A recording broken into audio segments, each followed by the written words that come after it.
നമസ്കാരം. ഇന്ന് നമ്മളോടൊപ്പം ഉള്ളത് വേദഗ്രാം ഹോസ്പിറ്റലിൽ നിന്നും ഉദരരോഗങ്ങളുടെ പ്രത്യേക OP കൈകാര്യം ചെയ്യുന്ന ഡോക്ടർ ഉഷ പുതുമനയാണ്. നമസ്കാരം ഡോക്ടർ. നമസ്കാരം. ഡോക്ടർ OPയിൽ വരുന്ന ഭൂരിഭാഗം ആളുകളുടെയും പരാതി എന്ന് പറയുന്നത് അസിഡിറ്റി ആയിരിക്കുമല്ലോ. അപ്പൊ എന്താണ് ഡോക്ടർ അതിന്റെ മെയിൻ ആയിട്ടുള്ള ഒരു കാരണം? ആമാശയത്തിൽ ആസിഡിന്റെ അളവ് കൂടുന്നതാണോ?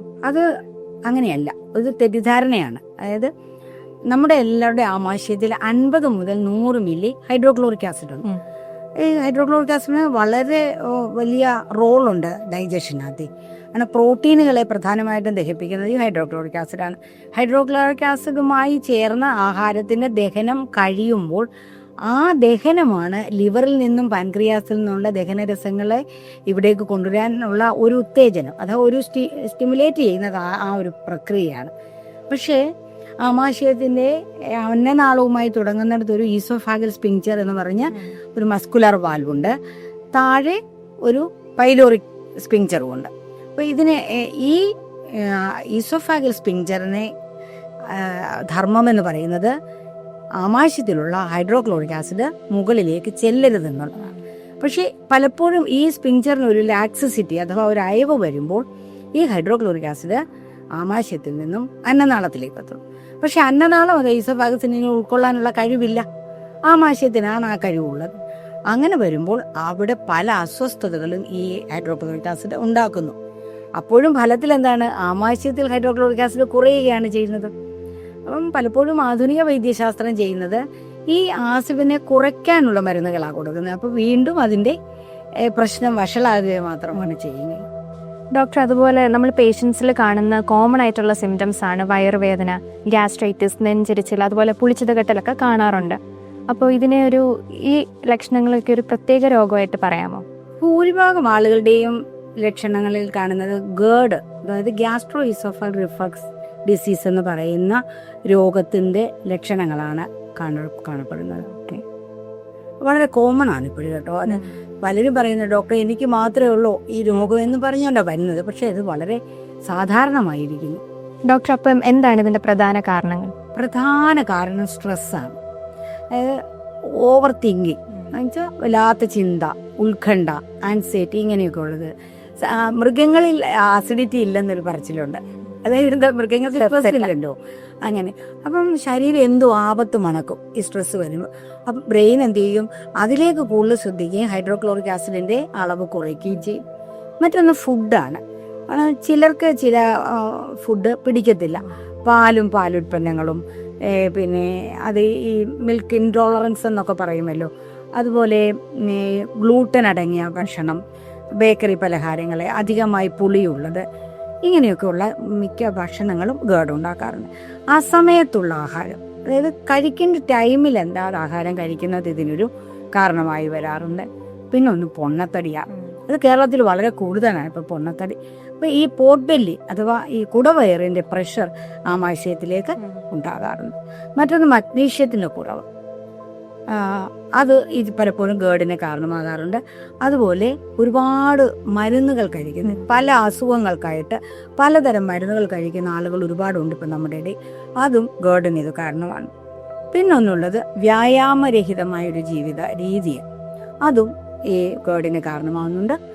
പിന്നെ H. പൈലോറി എന്ന് പറയുന്ന ബാക്ടീരിയ ഉണ്ടല്ലോ ആമാശയത്തിൽ, അതിൻ്റെ സാന്നിധ്യം ഉണ്ടെങ്കിൽ ഗേർഡ് ഉണ്ടാവാന്ന് പറയുന്നത്. പക്ഷേ 100 പേരെ എടുത്തോ അല്ലെങ്കിൽ 50 പേർക്കും ഇപ്പം H. പൈലോറി ഉണ്ട്. ഡോക്ടർ, ഇപ്പം ആഹാരത്തിന്റെ കാര്യം പറഞ്ഞപ്പം പലരിലും ഇപ്പം നമ്മൾ കാണുന്നുണ്ട് ബ്രേക്ക്ഫാസ്റ്റ് സ്കിപ്പ് ചെയ്യുന്നൊരു ടെൻഡൻസി. അപ്പം അതൊരു റീസൺ, വലിയ കാരണമാണ്. അതാണ് സമയത്തുള്ള ആഹാരം.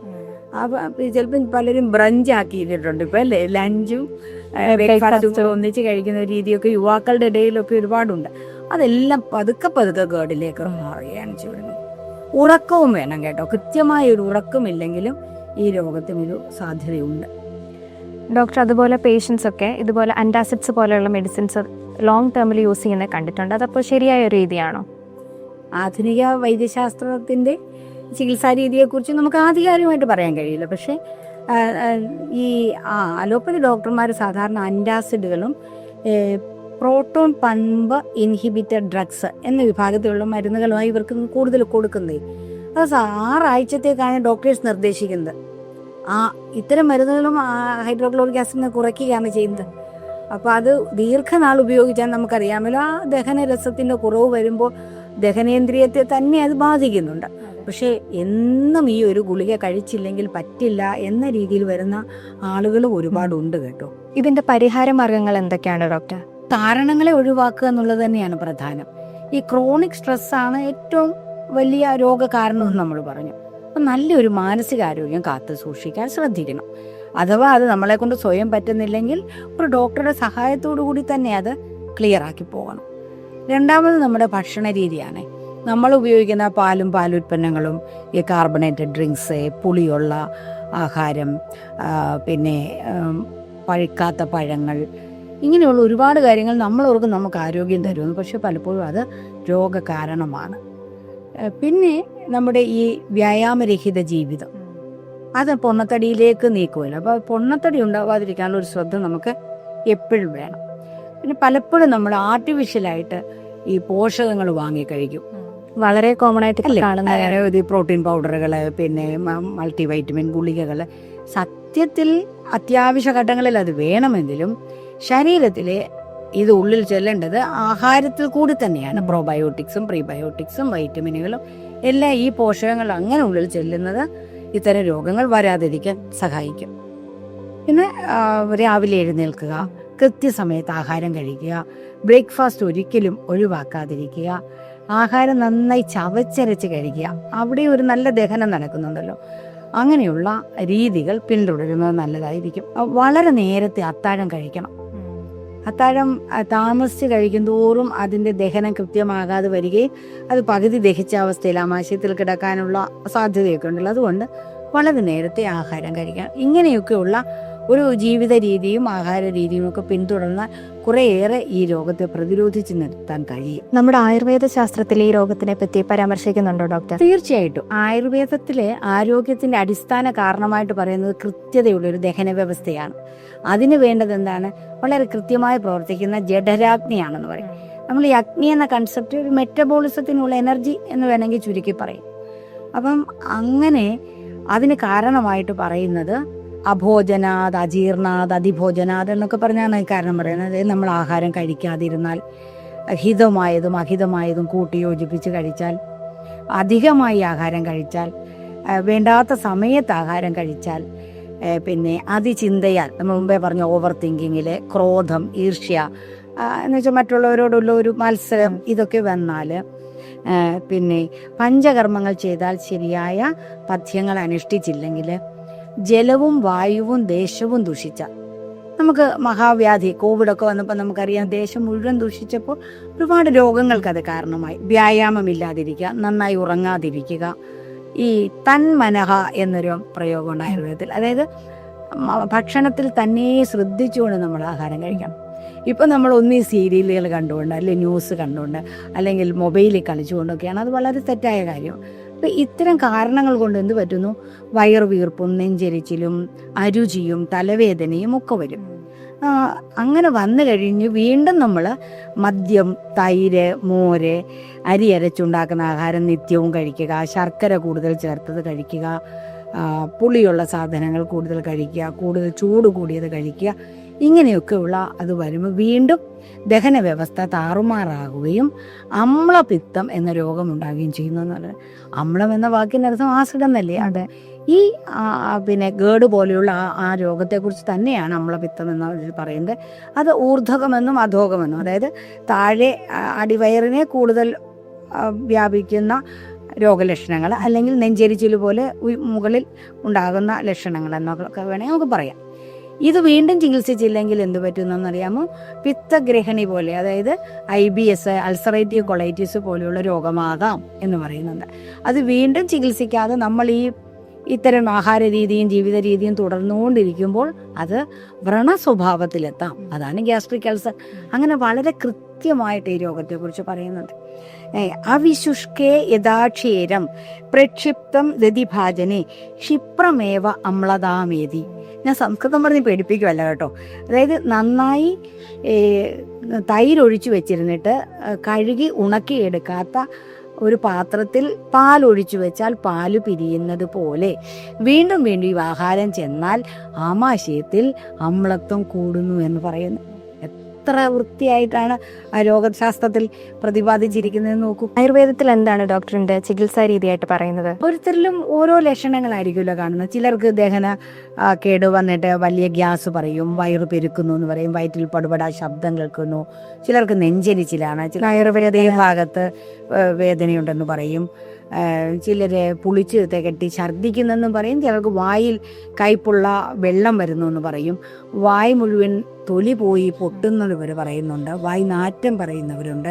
ഇതിലെല്ലാം ഉപരിയായിട്ട് ശ്വാസം മുട്ടൽ, നമ്മൾ പറയുന്ന തമകശ്വാസത്തിന്റെ ലക്ഷണങ്ങൾ വരെ ഇതിലുണ്ട്. ഈ തമകശ്വാസം ഉള്ള രോഗികളിൽ ഗേഡും കൂടി നിൽക്കുന്നതായിട്ടും പറയുന്നുണ്ട്. അപ്പോൾ അങ്ങനെ വരുമ്പോൾ ഓരോ രോഗിയിലും കാണുന്ന ലക്ഷണങ്ങൾക്കനുസരിച്ചാണ് നമ്മൾ ചികിത്സിക്കുന്നത്. പ്രധാനമായിട്ടും തിക്തരസപ്രധാനമായ മരുന്നുകൾ എന്ന് പറയും, അതായത് കഷായങ്ങളാണ് കൂടുതലും കൊടുക്കുന്നത്. അത് തന്നെ വളരെ 3-4 മരുന്നുകൾ മാത്രം ചേരുന്ന കഷായങ്ങൾ കൊടുക്കും. ലേഹ്യവും അരിഷ്ടവും ഒന്നും കഴിയുന്നിടത്തോളം കൊടുക്കാതിരിക്കും. ഷഡംഗം എന്നൊക്കെ പറഞ്ഞുള്ള ചില മരുന്നുകൾ ചേർന്ന വെള്ളം തിളപ്പിച്ച് കുടിക്കാൻ പറയും. വെള്ളം ധാരാളം ഈ രോഗത്തിൽ കുടിക്കണമല്ലോ. പിന്നെ നന്നായി ഉറങ്ങാനുള്ള ഇത് കൊടുക്കും. അപ്പം ഇങ്ങനെ ഭക്ഷണം, ഈ രോഗമൊക്കെ ഒന്ന് കുറഞ്ഞു വരുമ്പോൾ നമ്മൾ ആരോഗ്യം കൂടാനുള്ള മരുന്നുകളും കൂടി ഇതിനോടൊപ്പം കൊടുക്കും. വിളർച്ച ഇതിൽ കാണും എങ്ങനെ പോയാലും. അങ്ങനെ വരുമ്പോൾ അതൊക്കെ മാറാനുള്ള മരുന്നുകൾ കൊടുക്കും. പതുക്കെ നമ്മൾ നെയ്കൾ കൊടുത്തു തുടങ്ങും. മഹാതിക്തകം, സുകുമാരം, ഇന്ദുകാന്തം ഒക്കെ ഇതിന് വളരെ പറ്റിയ നെയ്കളാണ്. ഇതെല്ലാം കൊടുത്ത് രോഗം ഏതാണ്ട് ശമിച്ചു എന്ന് വരുമ്പോൾ ആരോഗ്യം, പഴയ ആരോഗ്യം വീണ്ടെടുക്കാൻ വേണ്ടി രസായന ഗുണങ്ങളുള്ള മരുന്നുകൾ കൊടുക്കും. അപ്പോൾ പക്ഷെ പലപ്പോഴും നമ്മൾ എള്ള, മുതിര, ഈ തുവരപ്പരിപ്പൊക്കെ അടങ്ങിയ മരുന്നുകളും ആഹാരമോ ഇതിൽ തീർത്തും ഒഴിവാക്കിക്കാറുണ്ട്. രോഗികളോട് പറയാനുള്ളത്, ഈ യൂട്യൂബും വാട്സപ്പും നോക്കിയുള്ള ചികിത്സ പാടില്ലെന്ന മനസ്സിലായില്ലേ. നമ്മുടെ അടുത്ത് വരുമ്പോൾ പലരും പറയും, ഡോക്ടറെ ഞാൻ നെല്ലിക്ക കഴിക്കുന്നുണ്ടായിരുന്നു, ഇഞ്ചി കഴിക്കുന്നുണ്ടായിരുന്നു. സത്യത്തിൽ ഇതൊന്നും ഇതിൻ്റെ ചികിത്സയായിട്ട് പറയാൻ കഴിയില്ല. അതുകൊണ്ട് ഓരോ രോഗിയിലും വ്യത്യസ്തമായ ലക്ഷണങ്ങൾ ഉള്ളതുകൊണ്ട് തന്നെ ഡോക്ടറെ കണ്ട് തന്നെ ചികിത്സിക്കണം എന്നുള്ളതാണ് വേണ്ടത്. ലിവറും സ്പ്ലീനും ഒക്കെ പോലും ഈ രോഗത്തിൽ അപകടകാരിയാണ്. അപ്പോൾ അതുകൊണ്ട് വേണ്ടത്ര പരിശോധനകൾ നടത്തി തന്നെ എൻഡോസ്കോപ്പിയും അൾട്രാസൗണ്ട് സ്കാനും ഒക്കെ ചെയ്ത് വേണം ചികിത്സ തീരുമാനം. ഇതിന്റെ പഥ്യാബദ്ധങ്ങളായിട്ട് പറയുന്നത് എന്തൊക്കെയാണ് ഡോക്ടർ? നമ്മൾ കാരണങ്ങളായിട്ട് പറയുന്നതൊക്കെ ഒഴിവാക്കാം. അതായത് ദഹനം അധികം വേണ്ടിയ ഭക്ഷണം, പുളിയും എരിവും കൂടുതലുള്ള ഭക്ഷണം, ഇതൊക്കെ ഒഴിവാക്കണം. എന്നാൽ നിത്യവും കഴിക്കണമെന്ന് ആയുർവേദം നിർദ്ദേശിക്കുന്ന കുറേ ആഹാര സാധനങ്ങളുണ്ട് കേട്ടോ. അതൊക്കെ ഇതിന് പറ്റിയതാണ്. ചുവന്ന അരി, നമ്മൾ തവിട് കളയാത്ത അരി, അല്ലെങ്കിൽ തന്നെ കുത്തരി, നെല്ലിക്ക, മാതള നാരങ്ങ, കോവയ്ക്ക, പടവലങ്ങ, കുമ്പളങ്ങ, ഗോതമ്പ്, ഓട്സ്. എവം എന്ന് പറയുമ്പോൾ നമുക്ക് വേണമെങ്കിൽ ഇവിടെ അത് ഓട്സ് ആയിട്ട് എടുക്കാം. ഇതൊക്കെ ഒഴിക്കാം. പിന്നെ ഫൈബർ അടങ്ങിയ കൂമ്പ് പോലുള്ള സാധനങ്ങളൊക്കെ കഴിക്കാതിരുന്നത് നല്ലതായിരിക്കും. ഏതായാലും ഒന്ന് മാത്രം നമ്മൾ ഓർക്കുക, നമ്മുടെ ദഹനേന്ദ്രിയ വ്യവസ്ഥ എന്ന് പറയുന്നത് ശരീരത്തിന്റെ തായ് വേരുകളിൽ ഒന്നാണ്. Gut is the root of our body. അപ്പൊ ഇന്നത്തെ ടോപ്പിക്ക് നമുക്കിവിടെ അവസാനിപ്പിക്കാം അല്ലേ ഡോക്ടറെ? തീർച്ചയായിട്ടും. ഉദര രോഗങ്ങൾക്കായിട്ടുള്ള ഒരു പ്രത്യേക ഒപ്പി എല്ലാ വ്യാഴാഴ്ചയും ഡോക്ടർ ഉഷ കെ പുതുമനയുടെ നേതൃത്വത്തിൽ ഓമലൂർ വേദഗ്രാമിൽ നടക്കുന്നുണ്ട്. ചികിത്സ ആവശ്യമുള്ളവർ തന്നിരിക്കുന്ന നമ്പറിൽ ബന്ധപ്പെടുക.